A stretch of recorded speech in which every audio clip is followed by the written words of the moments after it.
Selamat pagi dan salam damai sejahtera untuk Bapak Ibu Saudara kekasih Tuhan. Kembali pagi hari ini kita berjumpa di dalam kasih penyertaan Tuhan. Dan sebelum memulai aktivitas kita pada saat ini, mari kita bersatu di dalam doa. Kita satu di dalam doa, kita berdoa.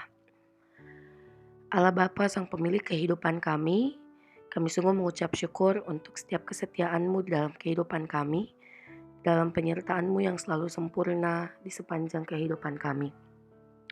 Sebelum kami memulai setiap aktivitas kami, Tuhan menuntun kami melalui firman-Mu yang akan kami dengarkan bersama. Kiranya firman-Mu ini boleh tetap diam di dalam hati kami, dan kami boleh melakukannya di dalam kehidupan beriman kami. Berfirmanlah ya Tuhan, karena kami telah siap untuk mendengarkan. Di dalam nama Tuhan Yesus firman yang hidup, kami sudah berdoa. Amin. Bapak Ibu Saudara kekasih Tuhan, Daniel pasal 4 ayatnya yang ketiga mengatakan, betapa besarnya tanda-tandanya dan betapa hebatnya mujizat-mujizatnya. Kerajaannya adalah kerajaan yang kekal dan pemerintahannya turun-temurun. Bapak Ibu Saudara kekasih Tuhan, tema renungan kita saat ini berjudul Pertolongan dan Kesetiaan Tuhan Selalu Nyata. Tentu kita sudah banyak mendengar kisah tentang keajaiban Tuhan, di mana Tuhan berjalan di atas air, mengubah air menjadi anggur, membangkitkan orang mati, menyembuhkan orang buta, dan masih banyak mujizat lainnya. Bapak Ibu, itu membuat kita sadar bahwa di hadapan Tuhan tidak ada satu perkara pun yang sukar untuk dilakukan.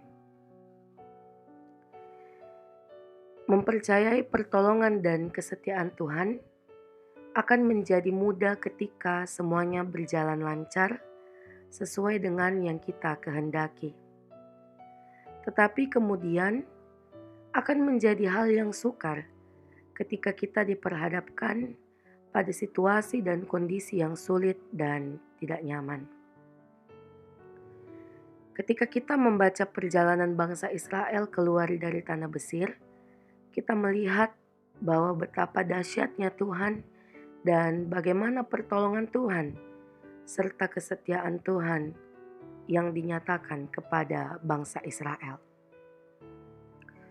Mulai dari bagaimana Tuhan menyertai bangsa Israel ketika menyeberangi Laut Teberau, kemudian bagaimana pertolongan Tuhan ketika bangsa Israel ada di dalam perjalanan di padang gurun, dan juga bagaimana pertolongan Tuhan terhadap Musa ketika Datan dan Abiram tidak menyetujui Musa sebagai pemimpin mereka. Pertolongan yang diterima oleh bangsa Israel pada saat itu, Bapak Ibu, bukan karena perbuatan bangsa Israel, tetapi itu semua memang karena kesetiaan Tuhan terhadap umat pilihannya.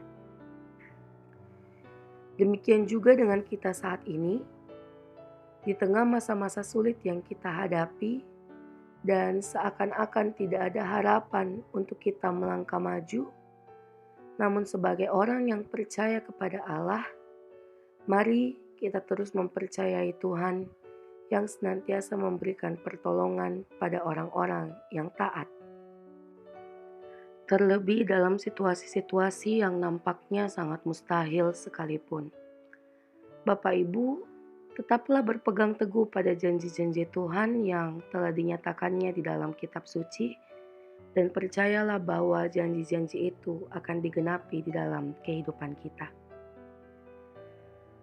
Keajaiban yang terjadi dalam perjanjian lama, baik pun dalam perjanjian baru, juga akan terjadi di dalam kehidupan kita. Akan ada banyak mujizat bila kita percaya kepadanya. Bahkan ketika kita merasakan kehidupan sangat penuh pergumulan, Tuhan akan memberikan pertolongan melalui orang yang tidak terduga. Orang-orang di sekitar kita yang mungkin hendak mencelakai kita, ketika Tuhan ingin mereka menjadi perantara berkat bagi kita, maka jadilah demikian. Hati orang-orang jahat bisa Tuhan ubah menjadi baik. Keadaan yang buruk bisa Tuhan ubah menjadi keadaan yang menguntungkan. Kehidupan kita yang lemah Tuhan pulihkan, dan segala hal itu bisa terjadi selama iman kita melekat kepadanya. Mari kita berdoa untuk mengakhiri renungan kita pada saat ini. Ya Allah, kami sungguh meyakini dengan pasti bahwa Tuhan akan selalu berperkara di dalam kehidupan kami. Dan kami juga percaya bahwa di dalam kehidupan kami sepanjang hari ini, Tuhan akan beserta di dalam baik atau buruk yang akan kami lalui sepanjang hari ini. Kami menyerahkan sepenuhnya kehidupan kami ke dalam tangan pengasihan Tuhan. Biarlah setiap tanggung jawab pekerjaan kami boleh Tuhan berkati, agar kami boleh senantiasa menjadi berkat bagi diri kami sendiri dan juga bagi orang di sekitar kami. Ampun untuk setiap salah dan dosa kami ya Tuhan. Di dalam nama Tuhan Yesus kami sudah berdoa. Amin.